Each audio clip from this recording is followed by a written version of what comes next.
apakah benar Natal itu kelahiran Dewa Matahari? Saya katakan 1000% salah. Pertama begini, tidak ada satu potong pun dokumen yang mengatakan Dewa Matahari lahir 25 Desember sebelum abad keempat.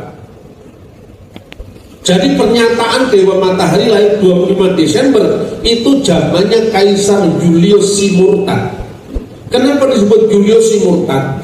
Kaisar Julius itu abad keempat itu hidupnya, dulunya seorang Kristen, lalu membalik ke agama pagan, lalu membajak kalender liturgis Natal sebagai kalender Sol Invictus. Saya ngomong begini kita nanan juga, ini data beneran. Saya akan tunjukkan satu-satu datanya supaya clear gitu. Pertama, sebelum tahun 350 sekian, tidak ada satupun yang mengatakan 25 Desember itu adalah kelahiran Sol Invictus atau Dewa Matahari yang tak terkalahkan. Bahkan sebelum di Barat, tahun pertama yang mengatakan bahwa Desember berkaitan dengan Saturnalia, pemujaan dewa yang berkaitan dengan titik balik musim dingin, itu baru terjadi tahun 274 Masehi, zaman Kaisar Aurelian. Bapak Ibu tidak percaya, cari mata uang Aurelian yang tertulis di situ, banyak di internet itu tertulis Pontifex Solis, penguasa sang matahari. Itu baru tahun 274 Masehi. Natal sudah dirayakan tahun 126 Masehi, Misa 24 Desember di Roma oleh Paus Telesphorus. Sumbernya dari mana? Sumbernya ada di buku kuno yang berjudul Liber Pontificalis. Liber Pontificalis itu adalah catatan tentang pemimpin-pemimpin gereja Roma sampai generasi ke-8. Catatan kedua, tahun 160 Masehi, Uskup Theophilus di Kaisarea Israel sudah merayakan Natal. Dia mengatakan, marilah kita rayakan Natal yang akan jatuh pada tanggal 25 Desember beberapa saat yang akan datang. 160. Saturnalia, perayaan puncak musim dingin itu tahun 274. Ini tahun 126, 170. Baru kemudian di timur mulai dihitung. Siapa yang mengkanonkan pertama kali Natal menjadi perayaan gereja? Bukan di Roma, bukan di Konstantinopel, bukan di Antioquia, tapi di Alexandria. Catatannya di mana? Ini saya ngomong sejarah dulu, baru saya ngomong Alkitab itu, supaya lebih mantap. Catatannya ada di dalam buku kuno yang berjudul Coptic Didascalia Apostolorum, pasal 18 tentang perayaan-perayaan dan puasa-puasa. Dalam pasal 18 itu, zaman Paus Demetrius pertama, ini bukan Paus Roma, ini Paus Alexandria. Karena kita tahunya gereja kuno cuma gereja di Roma Katolik, padahal ada gereja kuno di Konstantinopel, Ortodok Yunani, gereja kuno di Alexandria, Ortodok Koptik, gereja kuno di Antioquia. Untuk pertama kali murid-murid Yesus disebut Kristen di mana? Di Antioquia. Kisah Rasul 11 ayat 26. Itu namanya gereja Syriak Ortodoks. Semuanya masih ada, tidak pernah hilang dari muka bumi. Pasal 18 teks yang disebut Didascalia Koptik tadi mengatakan begini. Bunyinya begini pasal 18 itu. Ya ikhwatana, tahfutu fi ayyamil a'yad allati hiya milad Rabbina Yesus al-Masih. Wahai saudara-saudaraku, tetapkanlah pada hari-hari perayaan, yaitu Natal Tuhan kita Yesus Kristus. Wa kamaluhu fi kamsati wa isrin fi syahri tasi'il lati lil ibraniyin allati huwa tasi'u wal isrun min syahri rabi'i allati lil masriyin, yang artinya tetapkanlah hari-hari perayaan kita kelahiran Tuhan Yesus Kristus tepatnya tanggal 25 bulan Ibrani ke-9, bulan Yahudi ke-9, namanya bulan Kislev, yang bertepatan dengan tanggal 29 bulan Mesir ke-4, namanya Kiah. Seluruh bapak gereja sebelum tahun 274 semua bicara tentang Natal. Sementara tidak ada sepotong pun dokumen yang mengatakan Dewa Matahari lahir 25 Desember. Sudah terlanjur mualaf, salah lagi. Datanya tidak karu-karuan. Bayangkan, tahun 125 catat, 160 catat. Koptik di Daskalia Apostolorum tahun 189 Masehi. Akhirnya oleh Hippolytus, Santo Hippolytus muridnya Irenaeus, Irenaeus muridnya Polikarpus, Polikarpus muridnya Rasul Yohanes muridnya Yesus. Sekitar tahun 220-an dia mencatat begini: kelahiran Tuhan kita Yesus Kristus egeneto pro octo kalandon Januarion. 8 itu terjadi 8 hari sebelum Januari itu. 8 hari sebelum Januari itu apa? 25 Desember ini tahun 220. Sextus Julius Africanus sekitar tahun 230 mengucapkan hal yang sama. Yesus dilahirkan 8 hari sebelum bulan Januari. Ini data sejarah, Bapak Ibu. Nah, pertanyaannya sekarang, bagaimana kita bisa mudah sekali diharu-birukan oleh berita yang gaduh seperti ini, yang mengatakan tidak benar 25 Desember hari peringatan Dewa Matahari. Saya bilang, kamu tunjukkan satu dokumen saya bayar 1 juta. Sekarang 25 Desember perayaan Dewa Matahari, satu aja, 1 juta. Tunjukkan dokumen apa? Tidak pernah ada. Jadi ini dongeng yang diyakini. Bahkan para teolog kita pun meyakini ini. Karena apa? Tidak pernah membaca sumber primer sejarah gereja. Mengapa? Karena mula-mula anti Katolik tidak disadari. Semua data gereja kuno dianggap Katolik gitu. Akhirnya apa? Bencana. Ketika kita menghadapi isu seperti ini, orang mengatakan, sudahlah, jangan berdebat soal tanggalnya. Tidak penting. Yang penting itu Yesus lahir di hati kita. Jawaban ini jawaban orang saleh yang malas berpikir. Akibatnya apa? Oh, tanggalnya aja nggak jelas. Jadi peristiwa Yesus itu tidak historis, tidak bersifat sejarah. Saudara-saudara, ini kebenaran, saudara-saudara. Alkitab katakan apa? Pada bulan ke-6, ini tadi kita baca kan, malaikat Gabriel datang kepada Bunda Maria pada tanggal berapa? Bulan ke-6.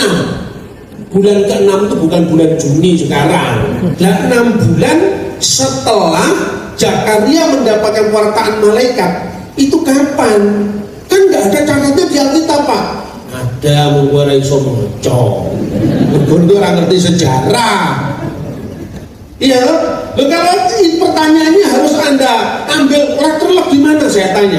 Mana ada kata Majapahit mulai mengalami kesurutan, senja, ya, mengalami kemunduran, sirno ilang kertaning bumi. Tidak ada kata 1478 itu tidak ada. Itu di buku sejarah modern. Zaman dulu kan Surya Sengkala, kemudian Chandra Sengkala. Kapan senjanya Majapahit? Ditulis dalam serat kondo. Sirno ilang kertaning bumi. Sirno artinya 0, ilang itu 0, kerta itu 4, bumi 1, diwaca malih 1400. Karena tahun Saka itu mulai tahun 78, maka 1400 plus 78 1478. Berita Serat Kondo ini cocok dengan buku Pararaton yang ditulis tahun 1500 Masehi. Apa? Sunya Nora Yuganing Wong Pamungsu Bre Kertabumi Kapernah Paman Prabu Muktaring Kedaton Isa Kawarsa Sunya Nora Yuganing Wong. Nah, terus Anda ketemu angka 1478 dari mana? Nggak ada di sejarah, Pak. Nggak iso maca sejarah. Ada itu, karena apa? Anda nggak ngerti tahunnya. Ngertimu cuma tahun Gregorian 2019. Kok kamu ngerti gereja 2000 tahun yang lalu tuh pangkatmu apa, Mas? Makanya gereja jangan sampai gaduh. Kita harus bersatu, menyatakan terang Kristus di tengah-tengah kepelbagaian gereja. Itu adalah tugas pewartaan Injil tanpa memandang gereja. Ini yang harus saya sampaikan. Makanya kita harus tahu kapan Zakaria membakar ukupan. Membakar ukupan, membakar dupa. Jangan lupa di gereja kuno juga ada dupanya. Makanya di gereja ortodok ada dupa. Orang-orang Kristen modern nggak ngerti itu. Kok ada dupa, Pak, gereja? Terus saya jawab, aku yang dongo muni piye? Biarlah persembahan ini menjadi dupa yang harum di dupa. Iya loh, bener nggak? Artinya apa? Artinya kita ini jangan ukur yang lama-lama dari ukuran kita sekarang. Gereja itu punya sejarah yang panjang, ribuan tahun.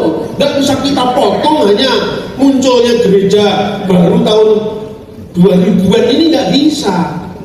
Catatan pertama tentang rotasi Zakaria itu panjang ceritanya, tapi saya kutip salah satu dokumen saya, yaitu Flavius Josephus, ahli sejarah Yahudi yang nulis tahun 90 Masehi. Dia mengatakan baik Allah di Yerusalem dihancurkan tahun 70 Masehi, tepatnya tanggal 9 bulan Ab.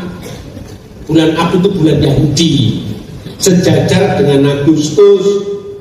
Sumber kedua, kenapa kok urusannya dengan runtuhnya Bait Allah? Itu nanti terkait dengan kapan membakar ukupan itu loh.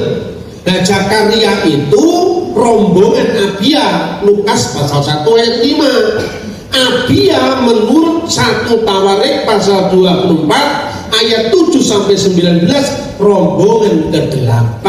Tinggal ngitung dah kalau ketemu. Mudah ngitungnya, kita awam aja.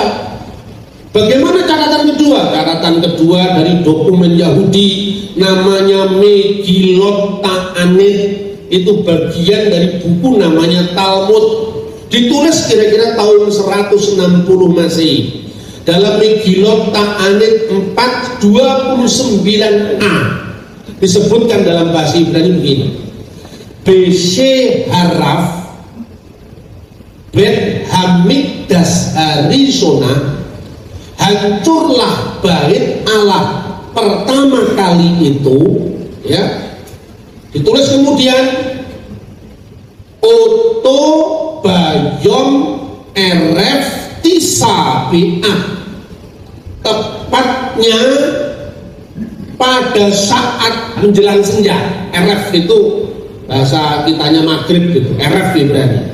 Eref yaitu petang hari tanggal 9 bulan Ab Umis Mareta Sel Yehuyarib Hayeta. Dan waktu itu yang membakar ukupan adalah rombongan Yoyarib.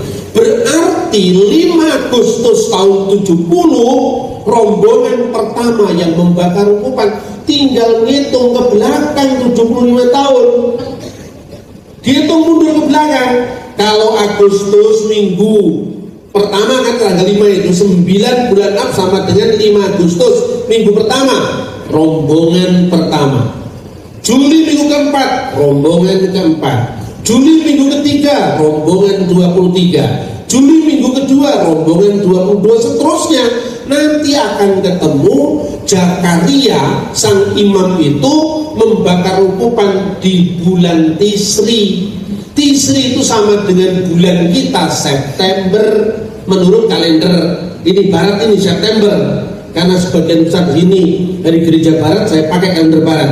September Zakaria mendapatkan berita lahirnya Yohanes Pembaptis. 6 bulan setelah Zakaria ditemui malaikat pergi ke Nazaret ketemu dengan Maria. Lukas 1:26 tadi. 6 bulan setelah September itu apa? Oktober, November, Desember, Januari, Februari, Maret. Makanya 14 bulan Nisan Maria mendapatkan kabar gembira akan mengandung Yesus. 14 bulan Nisan itu sama dengan 25 Maret Maria menerima kabar gembira. Usia kandungan berapa bulan Bapak Ibu? 9 bulan. 9 bulan setelah 15 Nisan atau malam 15 Nisan. Makanya karena Yesus lahirnya malam hari, makanya malam kudus, bukan siang kudus itu loh. Karena itu ada teksnya, ya toh? Malam tanggal 15 bulan Nisan, jatuhnya malam 25 bulan Kislev atau malam 25 bulan Desember. Itulah dasarnya sejak tahun 189 ditentukan Koptik Didaskalia Apostolorum. Sekarang ini banyak yang namanya berita hoax di internet. Katanya saya ini tidak percaya lagi dengan Natal 25 Desember karena ini Paus Benediktus ke-16 ngapusin. Ternyata apa?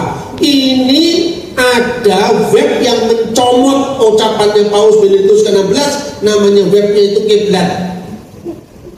Lalu Kompasiana yang mengatakan Paus sendiri nggak yakin Yesus lahir 25 Desember. Yang diragukan Paus Benediktus ke-16 bukan 25 Desembernya, tapi perhitungan atau selisih perhitungan Dionysius yang sampai 5 tahun ke belakang, gitu loh. Jadi tahunnya yang diragukan, tetapi itu historis. Saya bilang hebat. Kapan sih Natal mulai dipersoalkan? Yang mempersoalkan itu bukan tetangga sebelah, kita sendiri yang mempersoalkan. Yang pertama kali itu seiring dengan munculnya teologi liberal. Yang pertama kali mempersoalkan Natal itu seorang teolog Jermannya namanya Paul Ernst Jablonski tahun 1743 Masehi. Zamannya Paku Buwono itu dipersoalkan. Di timur, di barat tidak pernah ada keraguan sedikit pun bahwa Yesus memang dilahirkan pada malam 25